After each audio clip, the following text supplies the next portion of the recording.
तो नमस्कार विद्यार्थियों, स्वागत है आपका 5G plus education YouTube channel पे। जैसा कि 4 पद अपने पढ़ चुके हैं, आज जो अगला पद है अपने पढ़ रहे हैं। जैसे कि आपको पता ही है कि पहले जो अपने पाठ पढ़ा था वो भरत राम प्रेम पढ़ा था। आज हम पढ़ रहे हैं कि जैसे ही वनवास को चले जाते हैं उसके बाद जो राम की माता जी कौशल्या जो राम की चीजों को देखती है, किस प्रकार वात्सल्य के द्वारा इसमें जो लिखा गया है तुलसीदास द्वारा, वो अपने आज पढ़ेंगे। तो सबसे पहले है कि जननी निरखती बान धनुया। जननी यानी जननी या माता को कहा गया, किसकी माता को? श्री राम की माता जी कौशल्या को। निरखती, निरखती का मतलब उनका निरीक्षण करती है यानी देखती है बाण और धनुया, बाण और धनुष को। बार बार उर नैन ही लावती, और इसी प्रकार वो बार बार है उनको अपने उर मतलब हृदय, हृदय को लगाती है और नैन ही नेत्रों को लगाती है, बाण और धनुष को। प्रभु जी की ललित पनहैया यानी प्रभु जी की ललित पनहैया यानी जो पांव की जूतियां हैं उनको बार बार है वो अपने नेत्रों और हृदय से लगा रही है, उनको श्री राम की याद आ रही है। कबहू प्रथम जो जाई जगावती कही प्रिय वचन सवारे, यानी जब प्रातःकालीन माता जी जल्दी उठ जाती है तो उनको रहता है कि श्री राम अभी तक उठे नहीं। वो उस बात को भूल जाती है कि राम है वो वनवास को चले गए हैं, तो वो उनके कक्ष में जाती है श्री राम के। और कबहू प्रथम जो यानी सबसे पहले जो जाई जगावती, और सबसे पहले जाके राम को जगाने का प्रयास करती है। कहीं प्रिय वचन सवारे, और प्रिय प्रिय वचन बोलती है उठो तात, हे तात उठो। बली मातु बदन पर, और तुम्हारी माता कौशल्या है वो तुम्हारे बदन, यानी यहाँ वैसे तो बदन का मतलब शरीर होता है, लेकिन यहाँ वदन यानी मुख से लिया गया है। क्या? श्री राम के सुंदर मुख को यहाँ बदन कहा गया है कि तुम्हारे मुख पर तुम्हारी माता है बलि यानी बलिहारी जाती है, न्यौछावर होती है। अनुज सखा सब द्वारे, और जो तुम्हारे अनुज यानी छोटे भाई और सखा है वो सब द्वार पर तुम्हारा इंतजार कर रहे हैं। कबहू कहती यूं बड़ी बार, और कभी वो कहती है कि बड़ी बार यानी बहुत बार, यानी देर हो गई है। क्या हो गई है? कि तुम अभी तक उठे नहीं, बहुत देर हो गई है, देर हो गई है। जाहू भूप पह भैया, और तुम्हें भूप यानी राजा दशरथ के पह यानी पास जाओ, वो तुम्हारा इंतजार कर रहे हैं। बंधु बोली जय जो भावे गई निछावर मैया, वो कभी ऐसे बोलती है कि हे भैया तुम उठ जाओ, और इस प्रकार से वो उनकी मैया है श्री राम की माता जी है वो उन पर न्यौछावर हो जाती है, बलिहारी जाती है। कबहू समुझी वन गमन, और कभी वो समझ जाती है कि श्री राम है वो तो वन गमन कर चुके हैं, वनवास के लिए जा चुके हैं। तो रही चकी चित्र लिखी सी, और ऐसा देखकर वो एक चित्र लिखा हुआ यानी जैसे कोई चित्र बना हुआ है वैसे एक समान बिल्कुल स्तब्ध रह जाती है। तुलसीदास वह समय कहते लागती प्रीति सीखी सी, और उसी प्रकार कभी वो लगती है जैसे कोई प्रेम में खोई हुई मोरनी हो। जब वो नाचती है, नाचते नाचते जब उसके नजर अपने पैरों पे पड़ती है तो उसको पैर भी भद्दे लगते हैं, कुछ याद आता है तो वो बिल्कुल उससे एकदम शांत हो जाती है। तो कभी उस मोरनी के जैसी माता जी लग रही है। तो प्रसंग आपको पता ही है। प्रस्तुत अंश राम भक्त कवि तुलसीदास द्वारा रचित गीतावली से, ये आपको विशेष ध्यान रखना है। जो पहले अपने पढ़ा था वो रामचरितमानस के अयोध्या कांड से था, और अब जो पढ़ रहे हैं पद वो है गीतावली से। इसमें कवि ने राम के वनगमन के बाद माता कौशल्या की हृदय वेदना का मार्मिक अंकन किया है। माता कौशल्या राम से संबंधित, आपको याद भी रखना है, सुमित्रा कौशल्या और कैकेयी का। तो पहले जो प्रसंग आया था, माता बार बार जो चर्चा हो रही थी वो कैकेयी की हो रही थी, अब कौशल्या की चर्चा हो रही है।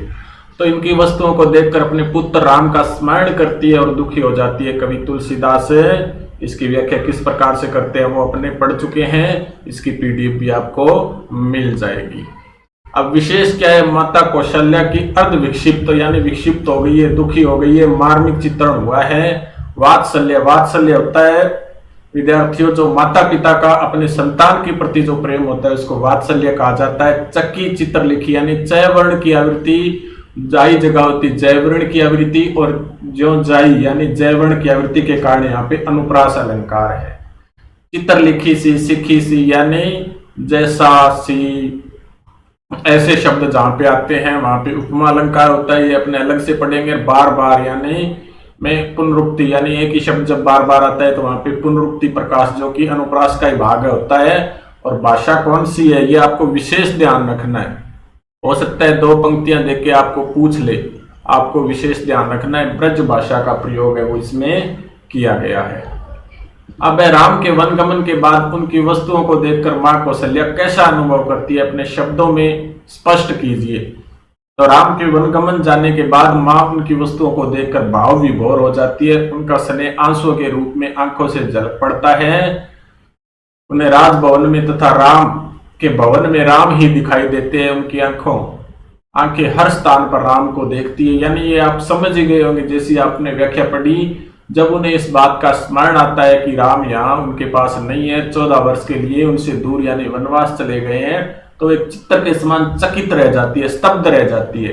राम से जुड़ी वस्तुओं को नेत्रों से लगा लेती है, चाहे उनकी बाण है, धनुष है, उनकी जूतियां हैं। इतनी व्याकुल हो जाती है कि उन्हें स्वयं की भी शुद्ध नहीं रहती। पुत्रों के कष्टों का भान करते हुए और भी दुखी हो जाती है।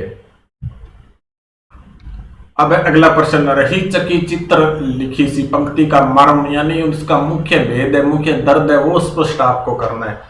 तो इसमें दो शब्द आप याद रखेंगे। एक तो वो पुत्र के प्रेम में वियोग में है और वियोग के कारण दुखी और आहत है। ये दो शब्द आप याद रखोगे तो आप स्पष्ट लिख सकते हो कि पुत्र वियोगिनी माता का दुख इससे दृष्टिगोचर होता है। इस पंक्ति से माता कौशल्या राम से वे वियोग के कारण दुखी और आहत है। वे राम की वस्तुओं को जो आपको व्याख्या बताई वही चीजें लिखनी है कि भी उसके कारण उनका दुख बढ़ता चला जाता है। परंतु जब राम वनवासी जी उनका स्मरण करती है तो हैरानी से भरी हुई चित्र के समान हो जाती है।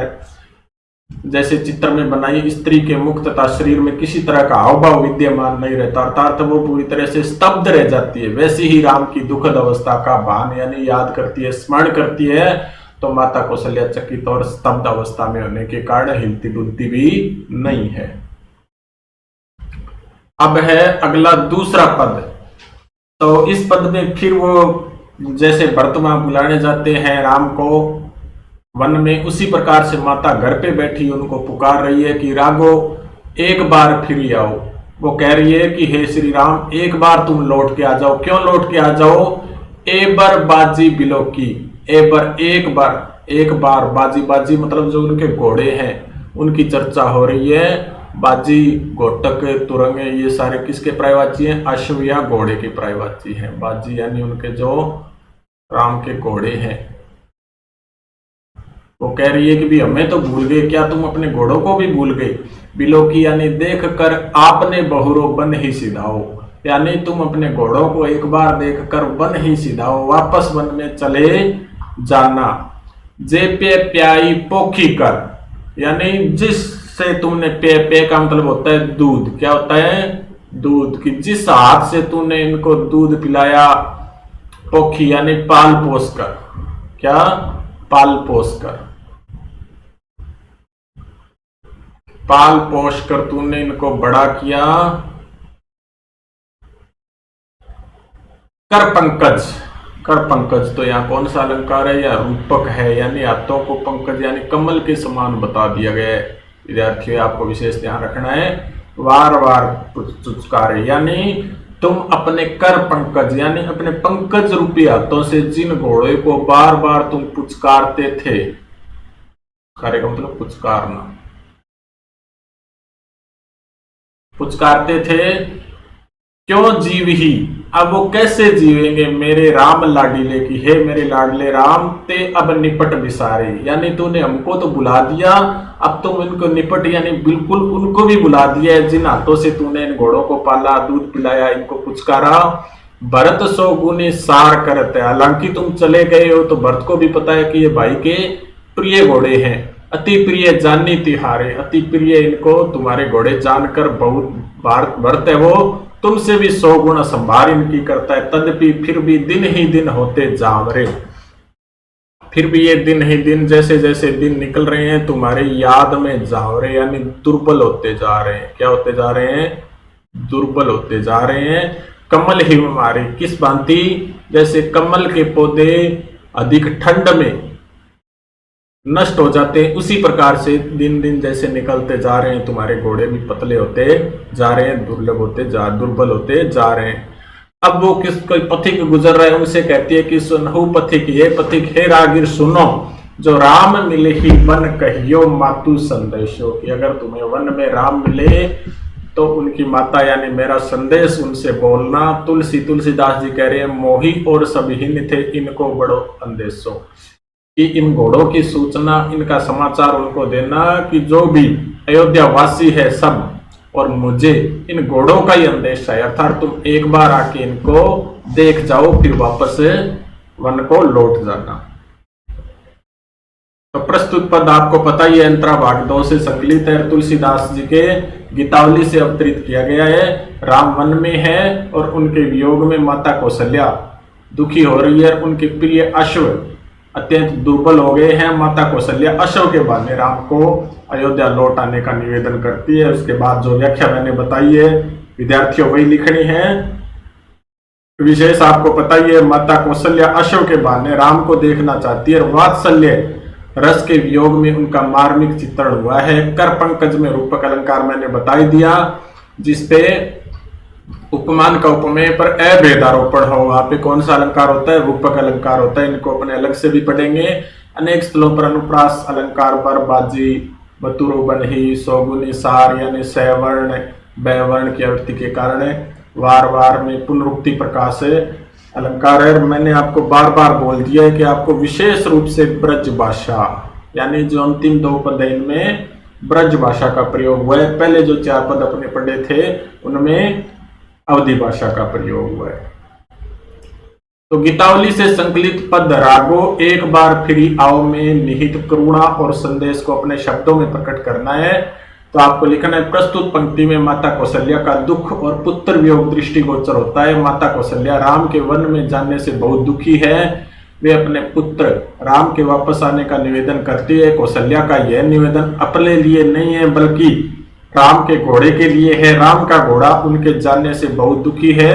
वह भरत की देखभाल के बाद ही कमजोर होता जा रहा है। यानी जो मैंने अर्थ बताया वही आपको लिखना है कि किस बहाने वो उनको बुलाना चाहती है। अब इस पाठ में जो भी आए उपमा अलंकार के 2 उदाहरण आपको देने हैं। तो पहला देखिए, कबहू समझी वनन का राम को चक्की चित्र लिखी सी, यानी ये चित्र लिखी सी आप इतना भी लिख दोगे तो भी काफी है। जैसे के समान ऐसे शब्दों का प्रयोग है वो किया जाता है। और दूसरा, तुलसी वह समय कहे ते लगती प्रीति सीखी सी, यानी जहां पर एक दूसरे की तुलना की जाए वहां पे कौन सा अलंकार होता है। लेकिन उनमें थोड़ा सा उपमेय पर उपमान का आरोपण तो किया जाता है, लेकिन उसमें थोड़ा भेद होता है, अंतर रखा जाता है, जबकि रूपक में बिल्कुल अंतर नहीं रखा जाता। तो ये आप पढ़ लेना, आपको इसकी पीडीएफ भी मिल जाएगी। उत्प्रेक्षा अलंकार का प्रयोग कहाँ और क्यों किया गया है? तो उत्प्रेक्षा अलंकार में आपको 2-3 शब्द याद रखने हैं। जैसे इसमें तो मनहु कमल, मनहु का मतलब मानो, तो मानो, जानो, जनहु, मनहु ये शब्द होते हैं। वो किस में आते हैं? उत्प्रेक्षा में आते हैं। आप नोट भी कर सकते हो, मनहु तो आ ही गया, उसमें जनहु भी आ सकता है, मानो भी आ सकता है, जानो भी शब्द आ सकता है। ऐसे शब्द जहां पे आते हैं वहां पे कौन सा अलंकार होता है? उत्प्रेक्षा होता है। उत्प्रेक्षा अलंकार का कवि ने उपमेय और उपमान की संभावना व्यक्त की जाती है। जैसे जानो, मानो, न उस पे अभेद आरोपण होता है, न उसमें अंतर रखा जाता है, एक संभावना व्यक्त इसमें की जाती है। अब पठित पदों के आधार पर सिद्ध कीजिए कि तुलसीदास का भाषा पर पूरा अधिकार था। तो आपको पता ही है कि उनको संस्कृत, ब्रज और अवधि तीनों भाषाएं आती थी, लेकिन उनका जो अधिकतम काव्य जो लिखा गया है वह अवधि और ब्रज में ही है। और उसके बाद आप लिख सकते हो कि अनुप्रास अलंकार का इन भाषा के साथ प्रयोग किया है। उपमा और उत्प्रेक्षा की भी छटा क्या सौंदर्य जो आपको देखने को मिलता है। ये 4-5 शब्द ही आपको याद रखना है, उसके बाद आप अच्छे से इनको पढ़ सकते हो।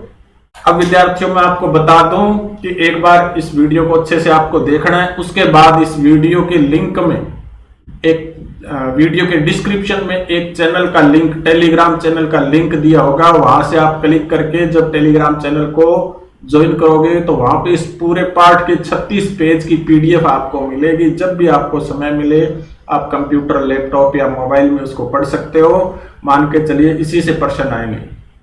बात रही ऑब्जेक्टिव टाइप प्रश्न की, तो YouTube में एक नया फंक्शन जो वैसे तो 6-7 महीने हो गए उसको, उसमें क्विज का आता है। तो वहां पे मैं जो इसके इंपॉर्टेंट प्रश्न है वो डाल दूंगा, वहां से आप हल करके उत्तर बता सकते हो। उसका उत्तर और उस पर टिप्पणी भी आप देख सकते हो। इस प्रकार से मैं वो क्विज है वो बनाऊंगा।